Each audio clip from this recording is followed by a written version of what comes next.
And there it is. After winning 2 straight against the Tampa Bay Lightning, they take 4 to take down the New York Rangers. And to me, this is one of the best popcorn, entertaining Stanley Cup finals we could get. It's the high-flying, high-scoring Colorado Avalanche against the seemingly unbeatable Tampa Bay Lightning. Like, there's a monster here, okay? And even John Tortorella said it the other day after being the last team to beat the Lightning in a playoff series when his Columbus Blue Jackets of all team swept them in 2019. Since then, Tampa hasn't lost a series, and John Tortorella said, I've created a monster. He actually said that, legit. So here we go, 2 of the best teams. In my mind, these are the 2 best teams in the world.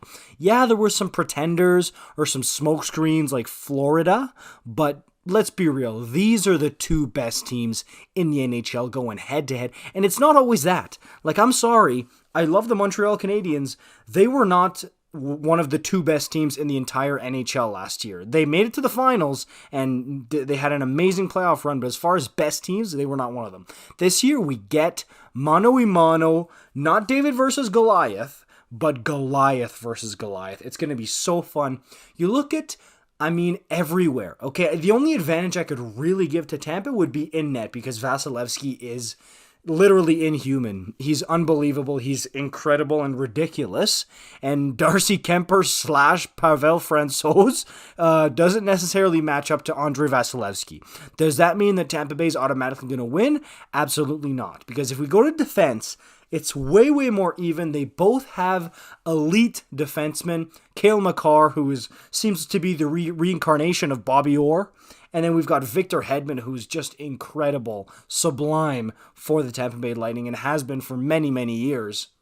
And one thing I've noticed in the playoffs is that teams that go far, not always, but generally have a number 1 stud star defenseman, okay? I think of Drew Doughty with the LA Kings when they won the Cups, Duncan Keith with the Blackhawks back in the day, Chris Letang with the Pittsburgh Penguins. There always seems to be a number 1 stud defenseman, and both these teams have it. So on D, I think it's a wash. If you want to go a bit deeper into it, I would maybe say that I like Colorado's defense a bit more, just because I think Devon Toews is absolutely unreal. He's a great, great player. Eric Johnson, he's not amazing if he's in your top 2, but in the top 4, Eric Johnson is a great, great player, as long as you don't take him out of his role that he belongs in. So if I had to give an edge, I would go slightly by a hair Colorado. And then up front, pick your poison. Do you want Nate MacKinnon? Do you want Steven Stamkos, okay, who's been unbelievable these playoffs? Again, against the Rangers in the knockout game, 2 huge goals. Do you want Landeskog? Do you want Kucherov? Do you want Kadri if he comes back? I know a lot of people are saying he might be up for the whole playoffs, but it seems like he might try to make a return for the Stanley Cup final. So I wouldn't be surprised if we see Kadri come back here. Which, also same thing with Braden Point. I wouldn't be surprised if out of nowhere we see Braden Point, that's kind of cool that we have 2 X-Factors who could just come out of nowhere and be almost like trade deadline acquisitions at the Cup final for these 2 teams. Secret weapons, if you will, in Kadri and Braden Point. Like, I would honestly say up front, on paper, you look at it and you say, okay, I guess Colorado's got the more offensive firepower and talent. That's not how this is going to work in the Cup final. Guys like Corey Perry, guys like Fat Pat Maroon, they come through, and they are extremely valuable in a playoff and especially a Cup final scenario. And they can be more effective than some high-flying, like Andrei Burakovsky types. Like, guys like Maroon, guys like Perry, trust me, I've just seen it in the past with just how the league works in general. It doesn't make any sense that a guy like Maroon, who probably crushes 12 beers every night after a game, could be more effective in a Cup final than a guy like Burakovsky, who's just rich with skill. But that's just how the game goes sometimes, man. I'm sorry, it's just how the hockey gods made it.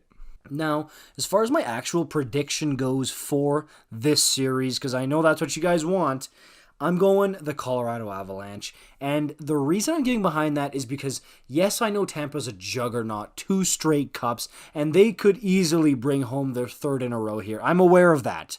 But despite not having the better goaltender, I really, really do think that Colorado is just going to want it so bad. I think Nate Mack wants this cup so bad, like unbelievably bad. I think Landeskog follows suit. Like, there's some guys here, Eric Johnson, who've been through some really rough years in Colorado, and they want this thing so bad. And that just burning desire to get the cup is going to carry them to it. I really, really believe that. I think MacKinnon is going to be possessed like an absolute monster this entire series. And I think guys are going to follow suit, and Colorado's going to grind it out in 7. Yes, it's going to go the distance. This is going to be an amazing series. Mark my words. You know what I want you to do. I want you to go in the comments below.